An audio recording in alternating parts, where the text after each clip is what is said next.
पंतप्रधान नरेंद्र मोदी यांना जून महिन्यात धमकी आलेली आहे. मी आत्ताच याबद्दलची बातमी बघितली. अशा धमक्यांना कुणी भीक घालत नाही. केंद्र आणि राज्य सरकार दोन्ही सरकार हे सक्षम आहेत आणि त्यामुळं अशी धमकी ज्यांनी दिली तर आमचे केंद्रीय गृहमंत्री अमित भाई आहे, राज्यामध्ये देवेंद्रजी आहेत, नक्कीच त्याचा शोध घेतील आणि शोक्षमोक्ष लावतील असं मला वाटतं.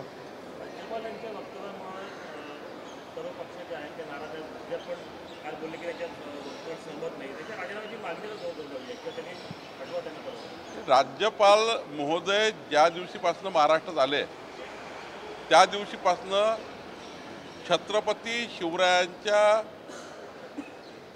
ते शिवनेरी किल्ल्यावर ते गेले. छत्रपती शिवरायाच्या बाबत जे जे विषय आलेत त्यांनी अतिशय संवेदनशीलपणे त्यांनी आपलं काम केलं. त्यांच्या रोजच्या भाषणामध्ये बोलण्यामध्ये छत्रपती शिवरायाचा उल्लेख आहे. त्यांनी कधी इतिहासाला छत्रपती शिवरायाच्या प्रतिमेला कधी टाचणीवरही त्या ठिकाणी डॅमेज करायचा प्रयत्न केला नाही, ते करू शकत नाही.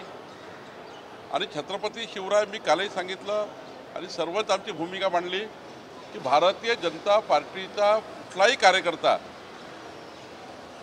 या देशातला 18 कोटी भाजपचा कार्यकर्ता, या राज्यातला कार्यकर्ता छत्रपती शिवरायांची ऊर्जा घेऊनच काम करतो. छत्रपती शिवरायांचा इतिहासातून प्रेरणा घेऊन काम करतो आणि छत्रपती शिवरायांना देशातनं, जगातनं, महाराष्ट्रातनं त्यांचं स्थान कुणी कमी करू शकत नाही.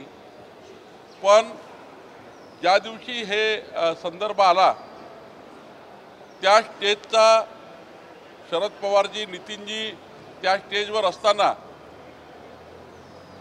त्यांचा गौरव करणे ठीक आहे, पण त्या गौरवात एखादा त्यांच्या बोलण्यात जो सार आला त्यामध्ये छत्रपती शिवरायाची इतिहासावर, प्रतिमेवर थोडा मोठ्या प्रमाणावर आकांडतांडव झाला त्या बोलण्यावर. तर मी कालही म्हटलं की आम्ही सर्व, स्वतः राज्यपाल आणि सर्व छत्रपती शिवरायांच्याच मावळ्यासारखे आम्ही काम करतो.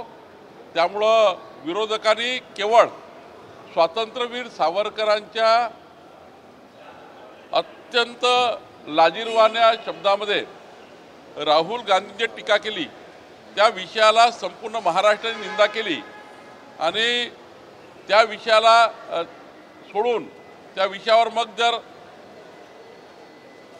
उद्धवजीच्या सेनेला जर एवढंच त्या ठिकाणी हिंदुत्ववादी आणि छत्रपती शिवराय आणि वीर सावरकरांचा त्या ठिकाणी फरक नसता, तर वीर सावरकरांच्या विषयावर जेव्हा राहुल गांधी वाईट बोलतात, अपशब्द बोलतात, त्यांचा इतिहास हा संपूर्ण जगाने आणि संपूर्ण देशाच्या स्वातंत्र्याला महान इतिहास आहे वीर सावरकरांचा, ते गळाभेट घेतात आदित्य ठाकरे.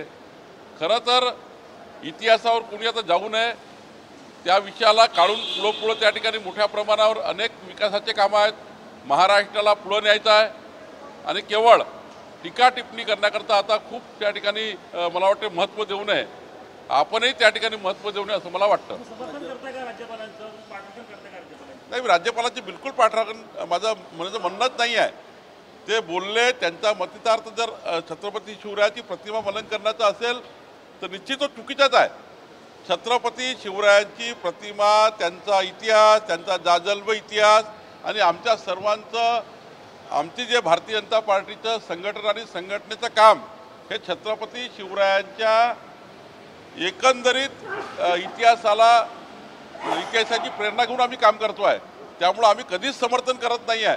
पण राज्यपाल महोदय जॉईन झाल्यापासनं, महाराष्ट्रात आल्यापासनं तुम्ही 50 उदाहरण सांगता येईल की राज्यपाल महोदयांनी मग शिवनेरी किल्ल्यावर त्यांचा प्रवास असो की छत्रपती शिवाजी महाराज जयंतीचा विषय असो, वारंवार त्यांनी आपल्या कर्तृत्वातनं, करणीतनं त्यांनी एक प्रूफ केला आहे. पण त्या दिवसाचा संदर्भ घेऊन त्या ठिकाणी त्यांना ज्या ठिकाणी त्यांच्या बोलण्यात जे आलं त्याबद्दलचं कुणी समर्थन करत नाही. पण राज्यपालांची भूमिका ही कधी छत्रपती शिवरायाच्या विरोधी राहिली नाही. रावसाहेब दानवे असे बोलले की राज्यातील परिस्थिती जी आहे राज्यामध्ये ती गोंधळलेली आहे, जे काही होऊ शकतं. त्यावर संजय राऊत म्हणले की 2 महिन्याने सरकार जे आहे ते पडेल. रावसाहेब दानवेजींनी काय म्हटलं की या राजकीय भानगडीत न पडता डेव्हलपमेंटचे कामं आपण करू. आणि एक गोष्ट खरी आहे, राजकारणामध्ये काल वाटलं का 2.5 वर्षापूर्वी जे सरकार आलं होतं, कधी ते सरकार जाईल, त्यांचे 50 आमदार बाहेर निघतील, उद्धव ठाकरेंच्या हुकुमशाही धोरणामुळं हुकुमशाही वागण्यामुळं 50 आमदार आणि खासदार बाहेर जातील आणि कधी सरकार पडेल, हे कधी वाटलं होतं का? त्याचा आधार त्यांनी घेतला. पण मला वाटतं पूर्ण वेळ सरकार चालणार आहे, मजबूत सरकार आहे. उद्या जर विरोधी पक्षाला जर देवेंद्रजी किंवा एकनाथजीला किंवा अध्यक्षांना, विधानसभेच्या अध्यक्षांना किंवा राज्यपालांना जर बहुमत सिद्ध करायला म्हटलं तर आता 164 प्लस झाले आहे, 184 होतील. आणि त्यामुळं मला वाटतं की आता याच्यामध्ये जास्त संजय राऊत साहेबांनी बोलू नये. सरकार स्थिर आहे, कुठेही निवडणुका होण्याची शक्यता नाही आहे. खरं तर भारतीय जनता पार्टीचा अध्यक्ष म्हणून मी आपल्याला जाणीवपूर्वक सांगेल, रोज संख्या वाढत आहे, रोज पक्षप्रवेश होते आहे. राष्ट्रवादी काँग्रेस उद्धवजीकडले मोठ्या प्रमाणावर पक्षाचे कार्यकर्ते, स्वतः राहुल गांधी महाराष्ट्रामध्ये असताना 500च्या वर प्रमुख जिल्हा परिषदच्या लेवलच्या, विधानसभेचे माजी आमदारा लेवलचे आणि नगरसेवक यांनी पक्षामध्ये प्रवेश घेतला जेव्हा राहुल गांधी प्रवासावर होते. आणि त्यामुळं कुठेही असं वातावरण नाही आहे. 100% पूर्ण सरकार चालेल. आणि आमचं सरकार खरं तर मी मागेही सांगितलं, आमचं सरकार हे प्रचंड चांगलं काम करत आहे, रोज चांगले निर्णय घेत आहे, रोज त्या ठिकाणी नवीन नवीन बाबी करताय. मागच्या 2.5 वर्षात सरकारपेक्षा 3 महिन्याचं 4 महिन्याचं सरकार हे जनतेला आता त्या ठिकाणी रिलीफ देत आहे. राज्यपालांची अशी वक्तव्य करण्यामागे नाही, मी सांगितलं ना की त्यांची मागच्या वेळेस संख्या जी आहे ती नेहमीच कमी होत आली आहे. जेव्हा जेव्हा बहुमत सिद्ध करण्याची वेळ आली, काही पुष्कळ लोक अबसेंट राहिले, काही लोक आपापल्या कामात गेले, त्यांनाही माहीत आहे पूर्ण बहुमत आहे. मध्यावधी निवडणुका का लागतील, कसं काय, त्याला कारण काय आहे? काही आमदार कमी होणार आहेत का? वाढणार आहेत. म्हणजे आताही मोठ्या प्रमाणावर 20-25 आमदाराचं छुपं समर्थन त्या सरकारला आहे. त्यामुळं त्या भानगडीत पडू नका, या सरकारला काम करू द्या. हे सरकार चांगलं काम करत आहे. आणि 2024मध्ये मात्र तुम्ही तिघही, काँग्रेस, राष्ट्रवादी आणि उद्धवजी, तुम्ही तिघही तुमचे उमेदवार बघा, तुम्हाला मिळतील का त्याची काळजी घ्या. राज्यपालांची अशी वादग्रस्त वक्तव्य करण्यामागे केंद्रातल्या भाजप नेत्यांची त्यांना मदत काय संबंध आहे केंद्राचा? केंद्रातलं माननीय मोदीजी स्वतः, अमित भाई, आमचे सर्व नेते छत्रपती शिवरायांना आदर्श मानून त्यांच्या प्रेरणेने काम करतायत. माननीय मोदीजींनी जेवढे निर्णय घेतले त्याचा दाखला छत्रपतींच्या इतिहासाचा आहे. आणि त्यामुळं केंद्रातलं कशाला सपोर्ट राहील? मी वारंवार सांगतो आहे की राज्यपालांनी आपल्या संपूर्ण टर्ममध्ये अनेक वेळा छत्रपती शिवरायांना आदर्श मानून त्या ठिकाणी त्यांची प्रेरणा घेऊन अनेक कृतीतून त्यांनी करून दाखवला आहे. पण त्या दिवशीचा संदर्भ जो आला तो 1-2 नेत्यांचा पदवी त्या ठिकाणी डिलीट देताना जे काही वक्तव्य आलं त्यावर निषेध झाला. त्याचं समर्थन कुणीच करत नाही आहे. आपण गुजरातला होता, आता तिथे प्रचार करताय. अनेक भागांमध्ये मराठी बहुल सुद्धा तुम्ही ज्या प्रदेशामध्ये बोलताय तिथे कमकुवत बाजू असल्यामुळे खास महाराष्ट्रातून काही नेत्यांना भाजपच्या बोलवण्यात आलं. आमचं संघटनेचं नेहमीचं कार्य आहे की जेव्हा जेव्हा ज्या ज्या प्रदेशात निवडणूक लागतात त्या त्या प्रदेशामध्ये आम्ही प्रचाराला जातो. कुणालाही कुणी बोलवत नाही. हा सवय भारतीय जनता पार्टीच्या पक्ष कार्यकर्त्यांना आहे की पक्ष कार्यकर्ता उठतो आणि प्रचाराला जातो, कुणाला त्या ठिकाणी पाठवायची गरज पडत नाही. राहिला प्रश्न गुजरात निवडणुकीचा, मला त्या गोष्टीचा आनंद आहे की 27 वर्षामध्ये गुजरातच्या इतिहासामध्ये जे सरकार भारतीय जनता पार्टीचं आहे, यावेळी मात्र 145 प्लसच्या वर सीट घेऊन गुजरातचं सरकार येईल असं वातावरण गुजरातमध्ये आहे. विरोधी पक्ष नाहीच आहे आणि प्रचंड वाईट परिस्थिती आहे. त्यामुळं 145 प्लस तुम्हाला दिसेल. महाराष्ट्रात सध्या महाराष्ट्रामध्ये ज्या पद्धतीनं रोज आरोप प्रत्यारोप सुरू आहे, एकनाथ खडसे त्याने सुद्धा आरोप केला होता आणि एकदम त्या पद्धतीने आरोप प्रत्यारोप आहे. दलितचं राजकारण सुद्धा असं सामान्य पुन्हा संजय राऊतांनी रेडे गुवाहाटीला जाणार समजलं. त्यावर शिंदेगडाच्या आमदारांनी बोपड मानल्या संदर्भात ज्या दिवशी तुम्ही त्यांना धनुष्यबाण दिलं होतं त्या दिवशी ते माणसं होते, ते शिवसैनिक होते, ते अत्यंत निष्ठावान कार्यकर्ते होते, ते स्वर्गीय बाळासाहेब ठाकरेंच्या विचारावर काम करणारे कार्यकर्ते होते. आणि आता तुमच्या हुकुमशाहीमुळं तुम्ही त्या 50 आमदारांना उद्ध्वस्त केलं. त्यांच्या मतदारसंघामध्ये काँग्रेस आणि राष्ट्रवादीचे बड्या नेत्यांना जोर दिला. त्यांचं जीवनच उद्ध्वस्त करायला तुम्ही निघाले. ते निवडून येणार नाही अशी काळजी उद्धव ठाकरेंची आपण घेतली आणि आता तुम्ही त्यांना रेडे म्हणतायत. 5-5 लाख लोकांनी आमदार निवडून दिले आहे, 20-20 लक्ष लोकांनी खासदार निवडून दिले आहे, त्यांना रेडे म्हणताय. खरं तर लोकप्रतिनिधीचा अपमान आहे, त्या जनतेचा अपमान आहे, ज्या जनतेने त्यांना निवडून दिलं. मला वाटतं आता ही भाषा सोडावी आणि पुढे महाराष्ट्राच्या विकासाकरता, देशाच्या विकासाकरता काम करा. आपली पक्ष सांभाळा. तो पक्ष रोज फुटतो आहे. रोज शिंदे गटाकडे लोक चालले आहेत, इकडे भाजपकडे लोक येत आहेत. त्यामुळं मला वाटतं आता ते चिडलेल्या अवस्थेमध्ये बोलत आहेत.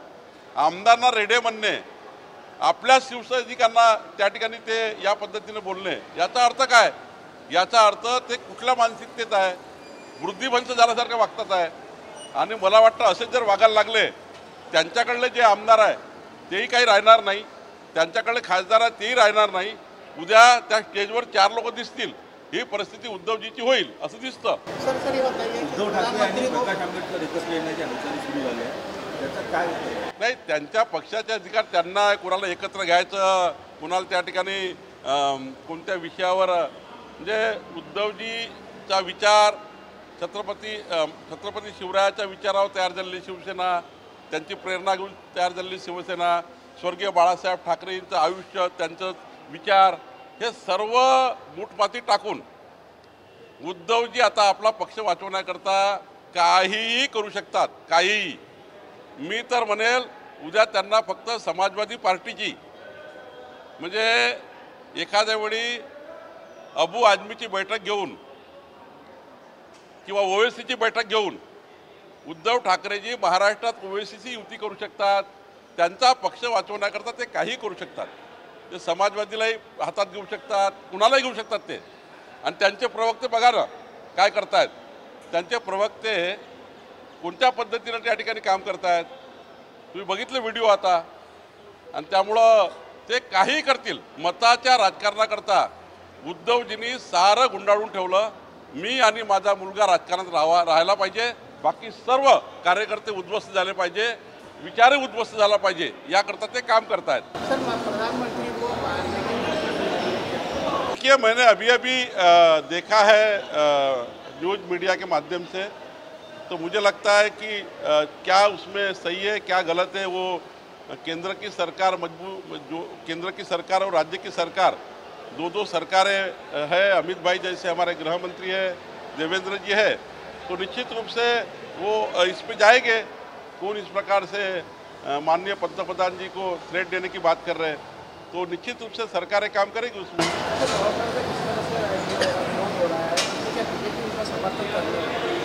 नहीं, बीजेपी क्यों समर्थन? मैंने कहा ना कि भाई राज्यपाल जी जिस दिन से महाराष्ट्र में आए उस दिन से उनकी कृति में आप शिवनेरी का उनका प्रवास देखिए, उनके छत्रपति शिवाजी महाराज के जयंती उत्सव में उनका प्रेजेंस देखिए. छत्रपति शिवाजी महाराज का नाम लेकर ही उनका काम चलता है. ऐसे में वो डायस के ऊपर कोई विषय को लेकर जो बात आई वो कोई समर्थनीय नहीं है. लेकिन भारतीय जनता पार्टी का, देश का और महाराष्ट्र का हर कार्यकर्ता छत्रपति शिवाजी महाराज के इतिहास को लेकर, उनकी प्रेरणा लेकर ही काम करता है. हम सारे लोग छत्रपति शिवाजी महाराज के इतिहास को ही सामने रख के काम करते हैं. हमारा हर व्यक्ति इसके सिवा काम ही नहीं कर सकता. और छत्रपति शिवाजी महाराज जी का जब तक हम लोग हैं, हमारी हजारों पीढ़ी आएगी, लेकिन छत्रपति शिवाजी महाराज जी का इतिहास वही रहेगा. इतिहास से प्रेरणा भी वही मिलेगी. कोई भी थोड़ा सा भी किंचित भी छत्रपति शिवाजी महाराज के विषय को लेकर कोई भी टिप्पणी नहीं कर सकता. वो उसको माफ भी नहीं किया जाएगा. ये सरकार पूरी चलेगी, क्यों आपको डर है ऐसा? संजय राउत जी के कहने पे आप क्यों कहते हैं? संजय राउत जी सवेरे उठकर उनको यही काम है कि सवेरे एक न्यूज़ दे देना और वो दिन भर चलते रहना। तो संजय राउत जी को मेरा यहाँ पे इतना ही कहना है कि आप वो भानगढ़ में मत गिरिए। बच्चे हैं वो देखिए उनके पास है क्या नहीं है, क्योंकि विधायकों को वो रेड़े कहते हैं। जिस दिन उन्होंने विधायक को टिकट दी थी शिवसेना की, जब धनुष्य बांध दिया था, उस समय वो शिव सैनिक थे। वो समय स्वर्गीय बाला साहेब ठाकरे के विचारों के शिव सैनिक थे। छत्रपति शिवाजी महाराज के मावड़े थे। वो ईमानदार शिव सैनिक थे। जिस दिन आपने उनको टिकट दिया, चुन के आए, 2.5 साल आपके साथ काम किया उन्होंने। जब तुम्हारी मोगलशाही चली, तुमने मोगलों जैसा उनके साथ व्यवहार किया। उनके एमएलए एरिया में कांग्रेस राष्ट्रवादी के लोगों को ऊपर जाके बिठाया। वहाँ के पालक मंत्री कांग्रेस राष्ट्रवादी के शिवसेना के विधायकों को समाप्त करने के लिए काम कर रहे थे। राष्ट्रवादी 100 सीटें लाने की बात कर रही थी और आप चुपचाप घर में कांच के कैबिन में बैठे थे। उसका अस्तित्व खत्म हो गया था। वो चुन के दोबारा नहीं आ सक रहे थे। ऐसी मानसिकता विधायकों की हुई करके उन्होंने आपके जुल्म के खिलाफ लड़ाई लड़ी, बाहर आए और अभी उनको रेड़े कह रहे हैं। अभी उनको बोल रहे इस प्रकार से, जिन विधायकों को 5-5 लाख लोग चुन के देते हैं, जिन विधायक मेंबर ऑफ पार्लियामेंट को, सांसदों को 20 लाख लोग चुन के देते हैं, उनको रेड़े कहना, उनको गलिच्छ भाषा में बोलना, इस तरह से संजय राउत जी जो बच्चे वो भी नहीं रहेंगे और आप 4 ही लोग स्टेज पे दिखेंगे। मुझे लगता है विधायक के बारे में, सांसद के बारे में, चाहे कोई भी पार्टी का हो, उसके बारे में इस प्रकार से बात नहीं होनी चाहिए, ऐसा मुझे लगता है। गुजरात में चुनाव में क्या रहेगा? देखिए, मैं गुजरात में 3 दिन रहकर आया हूँ। मुझे इस बात का अभिमान है वहाँ के सभी मतदाताओं के ऊपर कि सारे मतदाता माननीय पंतप्रधान नरेंद्र मोदी जी के नेतृत्व में, माननीय अमित भाई के नेतृत्व में वह पूरी तरह से भारतीय जनता पार्टी पे विश्वास करते हैं। वहाँ के अध्यक्ष जो है CR पाटिल जी, उनका भी बहुत विश्वास लोगों के जनता के बीच में है। मुझे लगता है कि 27 साल भारतीय जनता पार्टी की सरकार वहाँ चली, आज तक जितने विधायक चुन के नहीं आए उससे ज़्यादा विधायक चुन के आएंगे। और मुझे तो लगता है 145 प्लस पार बीजेपी वहाँ होगी। वहाँ विरोधी पार्टी का अस्तित्व ही नहीं है, ऐसा मुझे 3 दिन में दिखा है।